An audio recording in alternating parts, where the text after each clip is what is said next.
With this, may I now request our first speaker, Mr. Omar Farooq, to share his wisdom.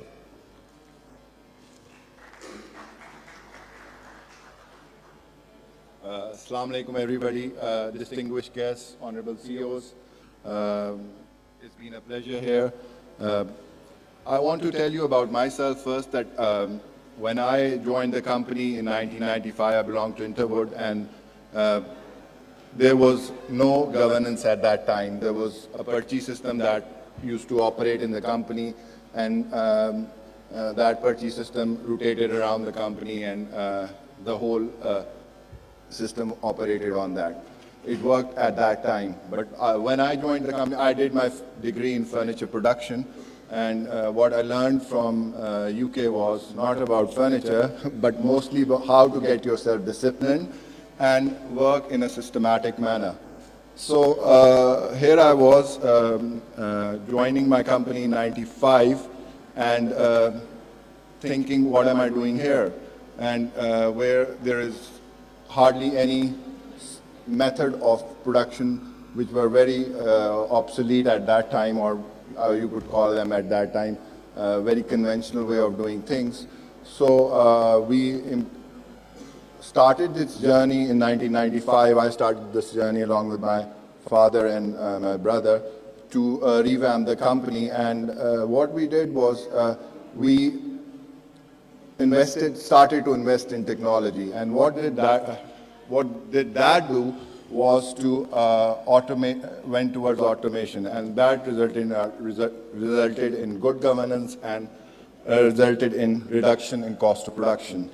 There was a speaker who was talking about innovation, and I can talk a day on innovation because that's what we have done in the last 20 years.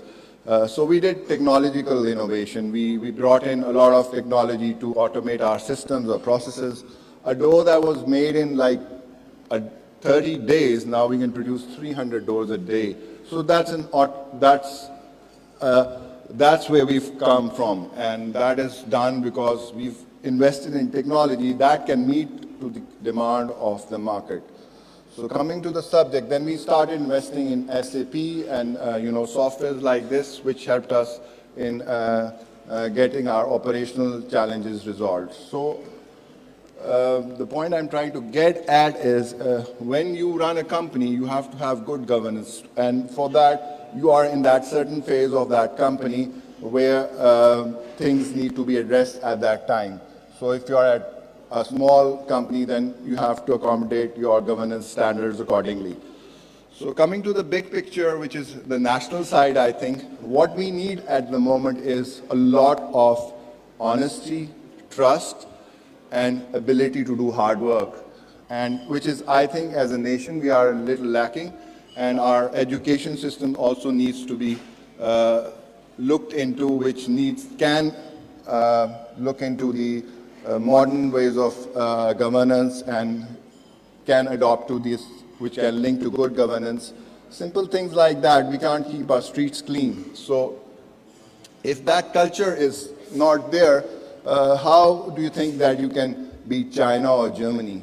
It's not possible. So I strongly believe that we have to fix our culture from the education, and then and fixing education is not going to be easy. You have to bring in a lot of people. So there is a lot of gap. So fixing our basic issues of teaching our kid that you need to clean your own toilet and these kind of things. So this will bring in a good governance. And I think if we also need to consider that as a nation, where we are, why can't we become like China or Germany? I still believe that what they did was they had good governance in place. They had a complete strategy how to had a plan to where to take their countries, and in 30, 40 years, China is really where you could see where it is. So a land of opium eaters rose from where. So we need to really look into these countries, and Vietnam coming up now.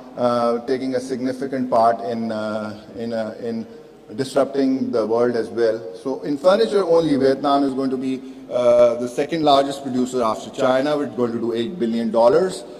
So we need to learn from these countries and what they have done differently. And I personally feel that we need to bring in a lot of skill development programs linked with the industry that can engage the whole population. The education can bring in a lot of cultural change, and that can also help to revamp our society. As one of the guest speakers earlier said, that we have a lot of positives. Yes, we have a lot of positives, but are we utilizing those positives in a positive direction? Is it making an impact to the country? I think 5 to 10% maybe, but maybe we have to reconsider what our challenges are.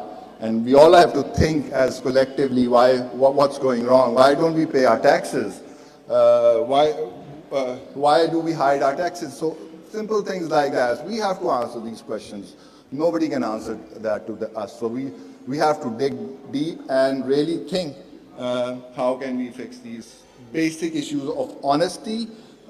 And you know, your Quran is very clearly saying a lot about honesty. We don't talk about that. We talk about a lot of other issues which are not related to us, and we are where we are. So as an industrial base, because I belong to an industry, and a retailer as well, but my core expertise on industry, we just need to fix our basics right. We need to work on skill development and then work on areas where our core industries are and address those issues in a systematic and strategic manner. And normally there are a lot of laws in our country, but hardly anything is implemented. So we need to think, why are these laws, what are these laws for? We don't even follow traffic laws. So as a nation, we need to really think about these things, what's going wrong, where our kids are coming up to, and if we address all these basic issues, and these problems are there, if we hide them, they are going to come up like a monster to us, and that's what we do all the time. We try to hide that problem, and the problem is coming back to you, and that is basically leading to a governance challenge. So, and also an economical challenge. So I strongly believe that, summing up my conversation, that we need to have a strategy how to fix our education system. Secondly, how we can bring in a positive culture, a culture of honesty, hard work, discipline. And if you talk to somebody, he will never be on time. So why not on time? Why late? So, and why don't we follow the traffic rules? Why can't we keep our roads clean? Karachi is a big mess. Media is talking about it. Nothing is being done. So why can't we do something about it? So these are all governance issues and economic issues which we are not addressing at the time being. And I feel with this is not a rocket science. It can be done. Countries have done it, and we can also do it. And I end up with a share of Iqbal. खुदी को कर बुलंद इतना कि हर तकदीर से पहले खुदा बंदे से खुद पूछे बता तेरी रज़ा क्या है. Thank you.